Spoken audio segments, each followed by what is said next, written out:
আসসালামু আলাইকুম। আজকে আমি জানাবো সেহরি খাওয়ার সময় নিয়ম। সেহরি যতটুকু সম্ভব দেরিতে খাওয়া ভালো, আবার এত দেরি করবে না যাতে সুবহ সাদেক হয়ে যাওয়ার ভয় থাকে এবং রোজা আদায়ের সন্দেহের সৃষ্টি হতে পারে। যদি সেহরি একটু তাড়াহুড়া করে খেয়ে নিল, এরপর চা ও পানি পান ইত্যাদি খাদ্য পানীয় পান করতে করতে সুবহ সাদেকের পূর্বে কুলি করে ফেলে, দেরিতে সেহরি খাওয়ার সোয়াব পাবে।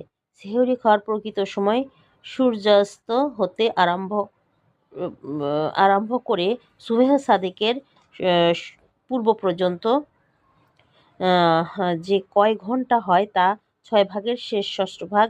সুতরাং এর মধ্যে খানা খেয়ে শেষ ষষ্ঠাংশ চা পান ইত্যাদি পান করলেও মুস্তাহাবের সওয়াব লাভ করা যায়।